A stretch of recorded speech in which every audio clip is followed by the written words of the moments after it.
Good afternoon po, Miss Rina. Ipinagbilin po kayo sa akin ni Sir Tonichi. Magmerienda na raw po kayo. Ipinatawag po siya sa konseho ngayon. Biglaan lang. Konseho? Nalilitong tanong ni Melanie sa babaeng lumapit sa kanya. Marahil ay hindi lalampas ang edad nito sa 45. Sa palagay niya ay ito ang katiwala roon. Bakit siya tinawag nito na Rina? Hindi man lang ito nagpakilala sa kanya, gayon ngayon lang nito siya nakaharap. Opo, hindi ba alam niyo namang malapit si Sir Tonichi sa politikong nakaluklok ngayon sa pwesto rito sa lugar namin? Isinasama pa nga niya kayo noong panahong kampanya Nakalimutan niyo na po ba? Nalito siya sa mga pinagsasasabi ng babae. Manang, hindi ko po alam ang sinasabi niyo. Nakatulog kasi uli siya pagkagaling nila sa paglalakad kaya hindi niya alam na umalis pala ito. Nako, Miss Rina, ako ang mas matanda sa ating dalawa. Dapat ako ang mas malilimutin. Wala pang 1 taon mula nang madalas kayong magbakasyon dito Sabi niyo pa nga si Gobernador ang magiging ninong ninyo kapag inisal kayo ni Sir Tonichi. Natulig siya sa sinasabi nito. Nagiging malinaw na sa kanya kung bakit tinatawag siya nitong Rina. Ipinagmalaki siya nitong babaeng dinadala dati roon ni Tonichi. Babaeng posibleng dating nobya ng lalaki. Manang, unang-una po, Melanie ang pangalan ko at hindi Rina. Pangalawa po, ngayon pa lang po ako nakaharap at hindi ko pa po kayo kilala. Pangatlo po, hindi ko alam na malapit si Tonichi sa politiko rito sa lugar ninyo. Namutla ang babae. Naku, ang akala ko, hindi lang kayo nagme-makeup ngayon kaya parang naibang ayos nyo. Yun pala, hindi kayo si Miss Rina. Pero kahawig nyo po talaga siya. Sorry po ma'am. Sorry po talaga. Naku wag nyo na pong sasabihin o babangkitin kay Sir Tonichi ang pagkakamali ko. Baka po sisantahin niya ako sa pinagbibilan ko. Okay lang po ma'am. Iniwan niya ito. Mukhang natakot itong madagdagan pa ang pagkakamali nito. Kinain niya ang bibingkang gawa sa kasava na inihain sa kanya ng babae. May kasama pang mango shake yun. Pinakiramdaman niya ang sarili. Hindi siya galit kay Tonichi sa kabila ng pagsisinungaling nito. Sinabi pa nito kanina na siya pa lamang ang babaeng dadalhin nito sa lugar na iyon. Bukod doon, naramdaman din niya ang discreet deception na ginawa nito sa kanya kaninang naroon sila sa footbridge. Kung hindi lang siya kinabahan, malamang nag-boyfriend na sila ngayon. Kung sa bagay, nauunawaan niyang marahil gusto lang nitong magpa-impress sa kanya. Kaya lang, mataas ang pagpapahalaga niya sa karapatan ng isang tao. At kapag nasira iyon, sira na rin ang tiwala niya rito. Hindi na rin niya kayang ipagkatiwala ang kaligtasan niya kay Tonichi.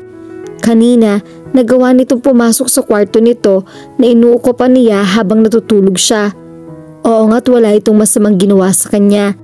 Pero paano pa siya magtitiwala rito na walang gagawing masama ngayong magdamag silang magkasama sa iisang bubong? Mabilisan siyang nag-ayos ng bago niya nalapitan ang kawaksi. Manang, saan po ba ako pwedeng mag-abang ng bus ng biyaheng pa Manila? Ilang saglit munang napamatay ito sa kanya. Naku ma'am, baka po mapagalitan ako ni Sir Tonichi kapag umalis kayo ngayon. Huwag po kayo mag-alala manang, ililigtas ko po kayo. Ako na po ang gagawa ng paraan para hindi kayo mapagalitan ni Tonichi. Basta tulungan lang ninyo ako makaalis dito.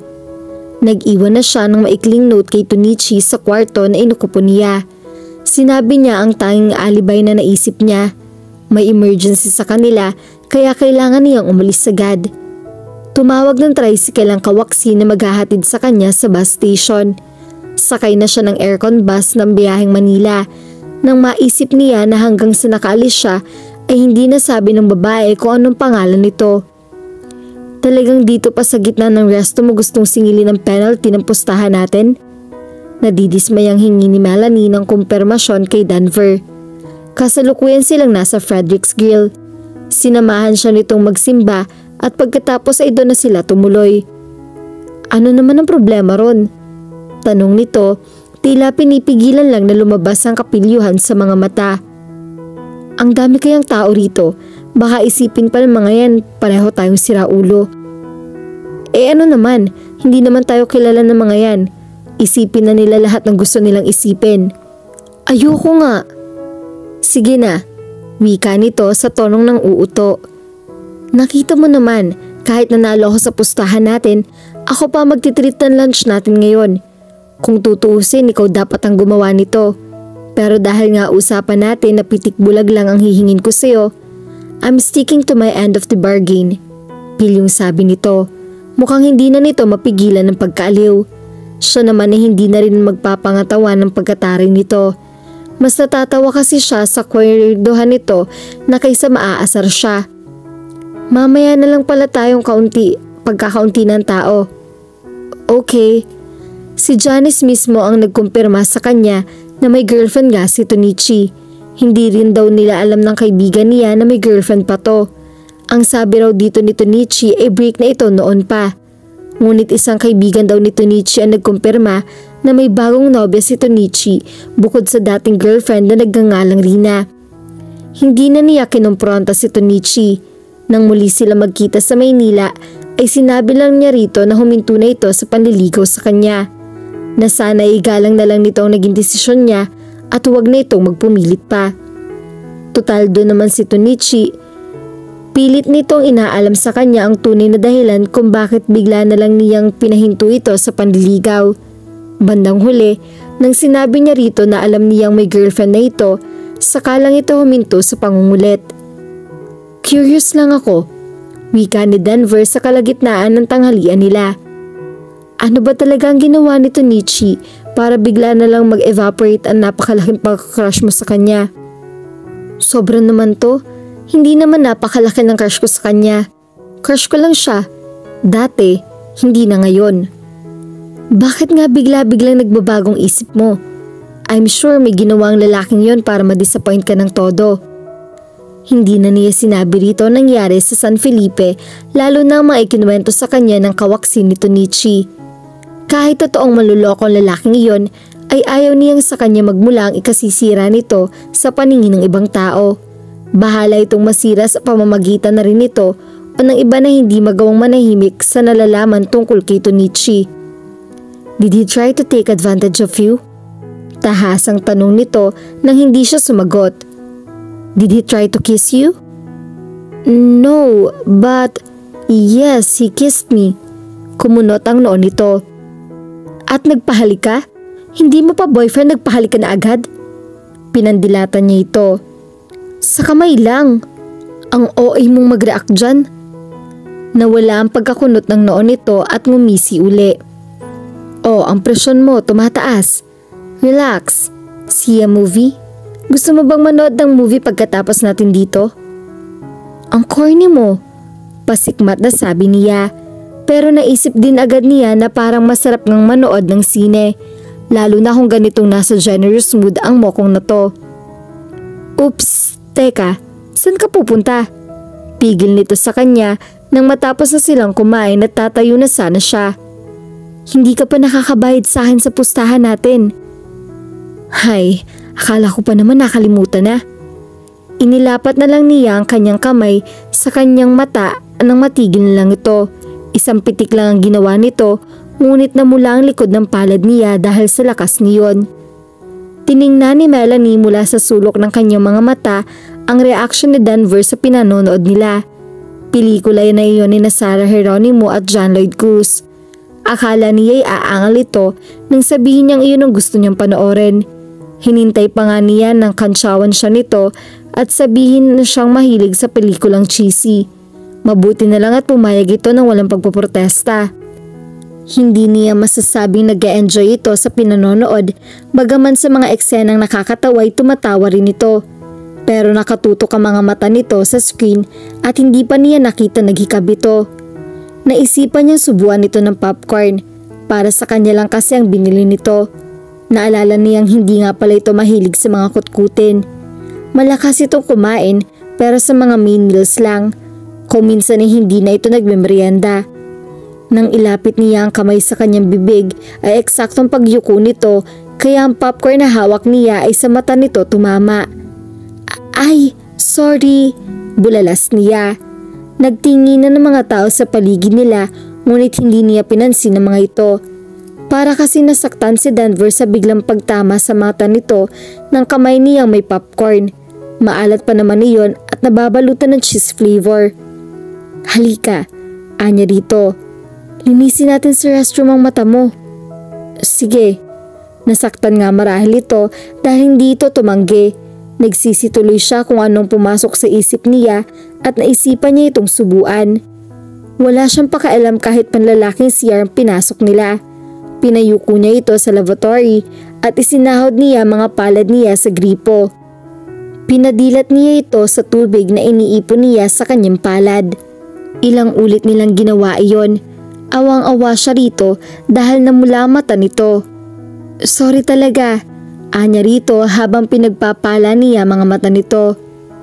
Huwag ka mag-alala, hindi naman horclosion perpetua ang parusa kapag nabulag ako. Nagagawa mo pa magbiro dyan? Pinaupo niya ito sa stool na sa palagay niya ay gamit ng janitor doon.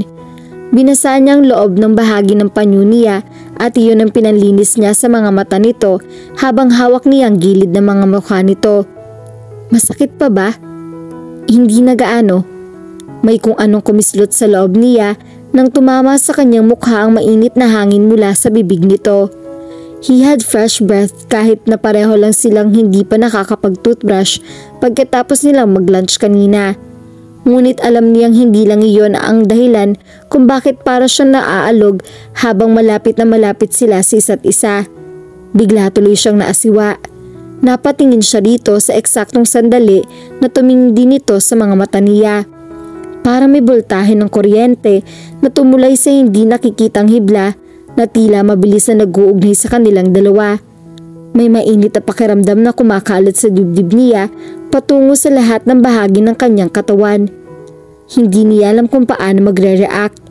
Naroon lang sila, nananatiling nakatingin sa isa't isa na parang ibinalanggo sila sa ganoong ayos ng pwersang hindi niya pamamalagan. Nagising lang siya nang may ibang nagsipasok sa loob ng restroom. Bumalik na tayo, aniya. Tumayo na ito. Habang magkasunod silang naglalakad pabalik sa dati nilang inuupuan kanina sa sinehan, aware na aware siyang nasa likuran lang niya ito. Dama niya ang mainit na singaw ng katawan nito. Para siyang maya na nakapaloob sa pakpak ng agila. Napakalapit nito, kung minsan ay sumasagi pa sa likod niya ang katawan nito.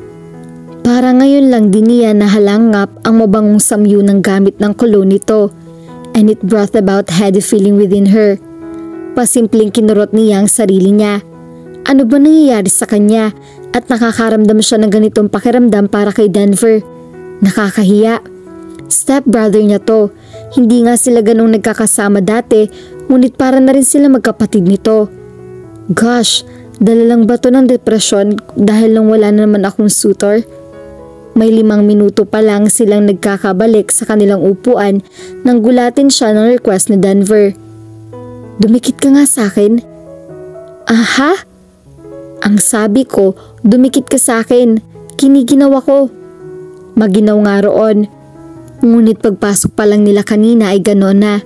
Bakit ngayon lang ito nagsabi na dumikit siya rito? Kung nasa tamang kaisipan lang siguro siya ay tatanggihan niya ito. Ngunit ng mga sandaling iyon ay para siya nahihipnotismo. Lahat ng iuutos nito ay walang pagdadalawang isip na susundin niya.